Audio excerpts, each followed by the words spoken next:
তুই কি আমার কোনো কথা বুঝতে পারস না? ভাইয়া তুমি ঠিক আছো তো? এই তুই কেন সামনে আসলি? হ্যাঁ আসছি। আমি যদি এখন সামনে না আসতাম তাহলে যে থাপ্পড়টা আমাকে লাগছে এটা ভাবিকে লাগতো। তাই কি সমস্যা? কথায় কথায় ভাবির গায়ে কেন হাত তুলতে হবে? যে কোনো কথা তুমি স্টার্ট করতে যাও তার আগে ভাবির গায়ে হাত তুলতে হয়। এই দেখ, আমার শার্টটাও ঠিক মতো আয়রন করতে পারে নাই, একদিনও সময় মতো নাস্তাটা খেতে পারি না, ওর গায়ে থাপ্পড় দিব না তো কি করবো? আচ্ছা আমাকে একটা কথা বলো তো, বিয়ের সময় তোমাদের ভিতরে কি এমন কথা দেওয়া নেওয়া হয়েছিল যে তোমাকে এই অধিকার দেওয়া হয়েছে যে কোনো কথা বলতে গেলে সবার আগে হাত তুলতে হবে? দেখ, আমি আর কোনো কথা শুনতে চাই না, আমি অফিসে যাচ্ছি, আমার লেট হয়ে যাচ্ছে। দাঁড়াও ভাইয়া, কি ব্যাপার?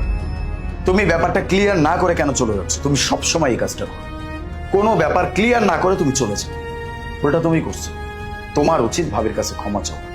ভুল তুমি করো, গায়ে হাত তুমি তোলো, ভাবি তো তোমাকে কিছু বলো না, কিছু বলে না বলে তুমি তার গায়ে প্রতিনিয়ত হাত তুলবা, এটা কেমন কথা? আমি যাচ্ছি। বা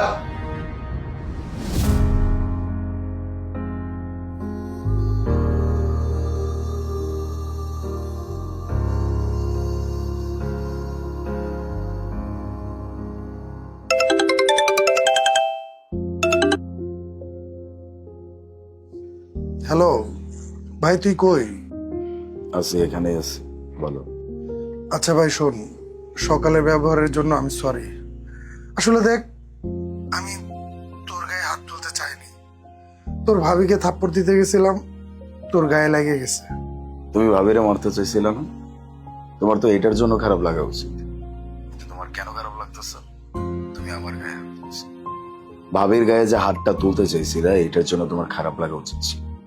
দেখ, আমি তো আর ইচ্ছা করে ওর গায়ে হাত তুলি না, একটা কাজও ঠিক মতো করে না, থাপ্পড় খাওয়ার কাজ করলে তো থাপ্পড় খাবেই। একদম ঠিক কথাই বলছো ভাইয়া, থাপ্পড় খাওয়ার কাজ করলে তাকে তো থাপ্পড় মারতেই হবে। কিন্তু আমার প্রশ্ন এইখানে যে শার্ট ঠিক মতো প্রেস করতে না পারা কি আসলেই থাপ্পড় খাওয়ার কাজ, নাকি বাড়ির সমস্ত কাজ ঠিকভাবে না করতে পারলে সেটাকে থাপ্পড় খাওয়ার কাজ বলা হয়?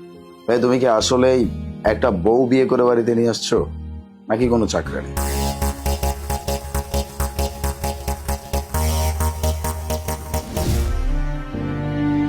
আলিফ, খাবারটা খেয়ে নাও। খাবো না আমি, নিয়ে যাও। এমনটা হয় না আলিফ, যেমনটা তুমি করছো।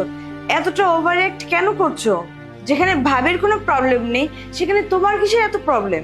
এটা ওনাদের পার্সোনাল লাইফ, এখানে তোমার ইন্টারফেয়ার করার সাজে না। দোলা, ইটস মাই ফ্যামিলি।